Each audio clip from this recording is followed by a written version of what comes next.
You know, I always say you don't have to be a historian to understand the role Kent State has played in the history of modern America.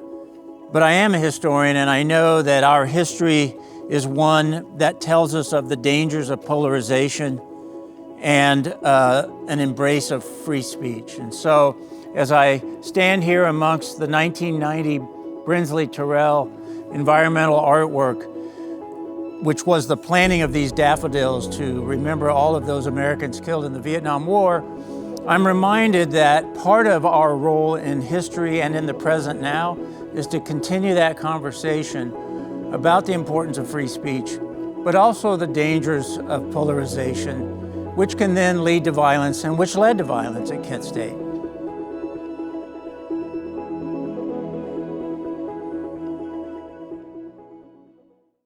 Wow, good afternoon, Allison. It's great to be here. Hi, it's good to see you. Can you explain a little bit about the space we're in and about the May 4th Visitor Center and Taylor Hall? Sure. The May 4 Visitor Center is a permanent museum space dedicated to telling the story of May 4, 1970. And then this is a reflections gallery space, which is temporary exhibition and classroom space that allows us to tell further stories through exhibition to larger audiences. And then we have space for classrooms. Every time I come here, I'm moved by the exhibit. I see something different. So just talk to us a little bit about why the exhibit is laid out the way it is. So the Visitor Center is separated into 3 different sections. The first section tells the story of the lead up to events of May 4, 1970. So the blue bands here all talk about Kent State University and actions that happened at Kent State.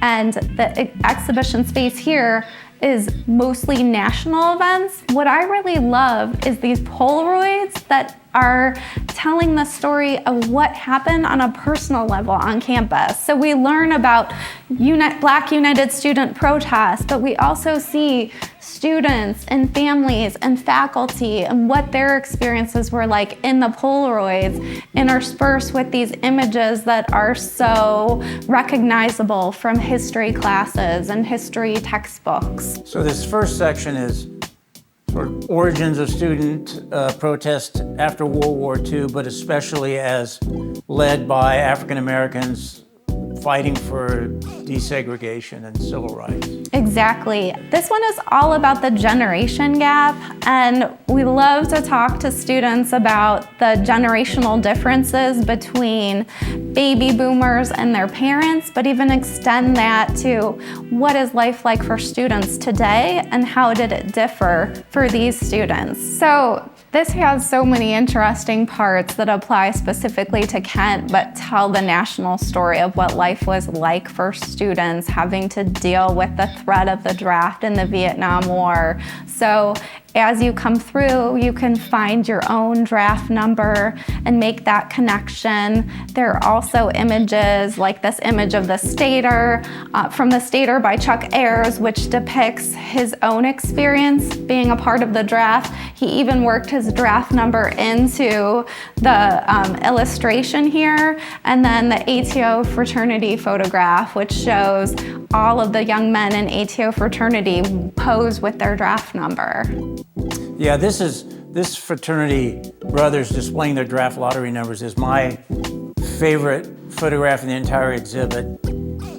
Again, I had 2 brothers that were older than me and were this age, and I just love that they have their different numbers, but then this individual has one that says, already been there. So I think one of the most interesting things is this image right here. So this is 1969. This is an anti-war march on campus, and right above the A is Allison Krauss, who died on May 4. And just to think that she is a college freshman, she comes here to Kent and she's participating in this march. I love this particular photo of Kent, Ohio, and Kent State students in their Volkswagen van, and you could see that what was happening nationally was certainly also represented here. So we have 2 maps in our museum space. This is student protests that erupted when Nixon announced his invasion of Cambodia. So you can see that they're all over the country, not just at Kent State.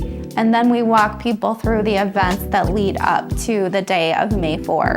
Here we've got so many all across the country, University of Hawaii, Alaska, all student strikes, over 2,500 colleges and universities that responded by taking to the streets in protest in relation to what happened on Kent State's campus. So we have images, we have the Crosby, Stills and Nash record, we have photographs of the 4 students' hometown newspapers, telegrams, hate mail that the university received, as well as a clipping about the events that happened on Jackson State. Thank you for giving us such a great tour of the May 4 Visitor Center. Thanks for coming today. My pleasure.